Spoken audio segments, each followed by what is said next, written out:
그리고 이제 그 도끼만행 때 이제 지금 같은 또 이런 대치극이 벌어졌지 않습니까? 네. 그때도 결국 그때는 내가 초급 장교였고 그때도 우리 김태산 선생은 북한에서 상당히 그렇죠. 그때 활동할 때니까 그때 북한에서는 어떻게 대처를 했습니까? 북한에서는 그때 뭐 상상하면서 생생한데 그때 근데 이걸 나무 살인한 걸 어떻게 말하자면 백양나무 미루나무 예. 찍는 걸 이제 북쪽에서 이제 반대해 가지고 서로 격투가 붙어서 미군 장교들이 이제 덕기 맞아 죽고 뭐 그 다음에서 이제 미국이 전쟁하겠다고 그때는 뭐 들어왔겠습니다. 예. 들어왔는데 그때 내적으로는 우리도 맞받아 전쟁한다 하고 했다가 그때는 북한이 약하다는 걸 그때 느꼈어요. 경찰하기. 그래서 그때 북한 국민들은 그걸 잘 아직도 몰라요. 그때 사죄문을 냈다는 걸. 근데 간부들은. 네. 근데 좀 아는 사람들은 좀 알죠. 그때 김일성이가 우리도 다 잘한 건 아니다. 푸에블로 때는 우리 쪽으로 들어온 걸 우리는 납치했기 때문에 우리는 세계 앞에서 우리가 전쟁에서 진다고 해도 정정당당했지만 이번엔 우리도 잘한 건 아무것다.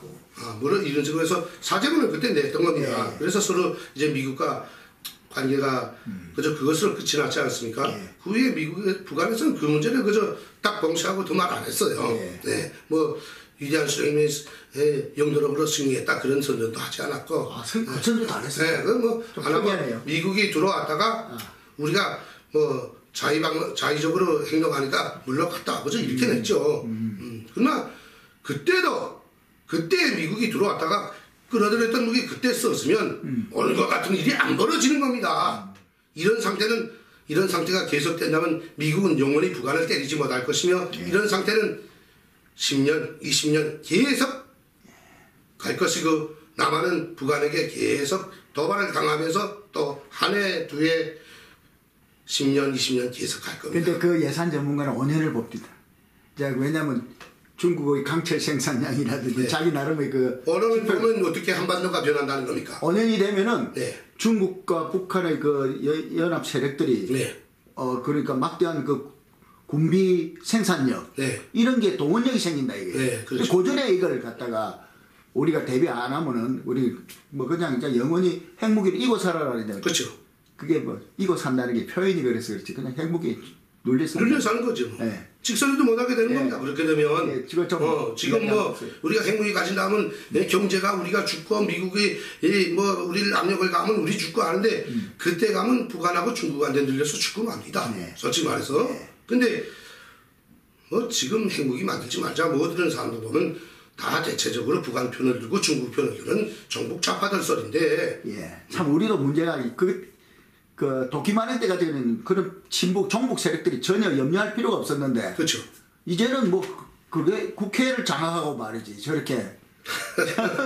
이제 뭐 저는 한마디로 장담합니다. 이 나라는 간첩과 정복들이 완전 장악한 상태라는 걸 예. 거칠어 보기는 강해 보이고 그래도 뭐 어떤 분들은 대한민국은 그래도 견디는 능력과 일어서는 능력이 있다. 뭐 지난 기간에도 다 망해가다가 일어섰다는데 지난 기간에도 뭐 6.25 전쟁 때도 미국의 메가더 장군이 저 인천을 꼽지 않았으면 뭐 이미 전에 가고만 나라죠. 한마디로 말해서. 그때 진짜 우리 군대가 솔직히 1910년대, 10년대, 1900년대 초에 일본이 들어올 때 뭐 대한민국이 일어섰습니까? 망했지. 대한민국이 언제 뭐 위협에서부터 일어난 적이 있습니까?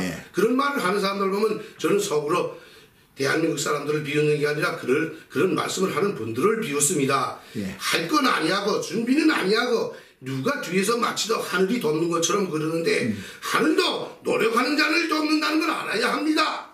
예, 교회 목사들 속에 또 천주교 신부들 속에 간첩이 많고 반동들이 많은데 하늘이 어디를 돕겠습니까 도대체. 예. 그래서 참 오늘 참 시의적절하게 이렇게 좋은 말씀을 해주셨는데 한번 마지막으로 정말 이 종북 세력을 저 북한하고 결탁되고 이게 진짜 지금 중국과가 이제까지 완전히 결탁되면 골치 아픈 정도가 아니라 뭐 거의 넘어가 버리죠. 그렇죠. 뭐 이 땅엔 대한민국에 북한에서 파견한 간첩만 있는 거 아닙니다. 중국에서 들이보낸 간첩 더 많다고 봐도 과언 아닙니다. 솔직히 말해서 지난번에 중국 사람들 여기 와서 들어온 사람들 많습니다. 여기 한국인으로 귀화해서 들어온 사람들 많습니다. 네. 솔직히 말해서 중국 간첩 없다면 무리입니다. 근데 북한에서는 김정은이도 전번에 말하지 않았습니까? 올라앉자마자 중국의 개들을 무조건 수청해버리라고 공개로 공개 방송해버렸습니다. 야, 중국을 대해서 그래서 그때부터 중국 화교들이 들어와 간첩질하는 건 무자비하게 잡아서 처단해버렸습니다.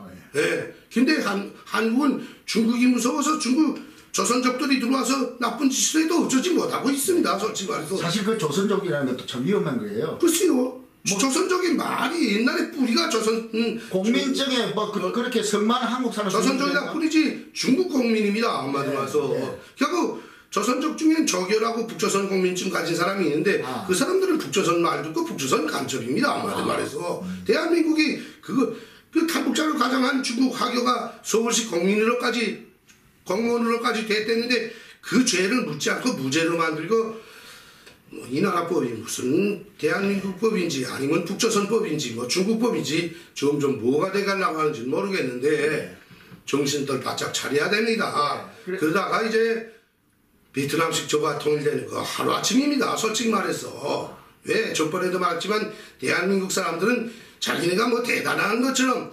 서독만큼이나 힘이 강한 것처럼 독일식 통일은 연구하면서 왜 베트남식 통일은 베트남식 조가 통일은 연구 안 하는지 참 가설없습니다.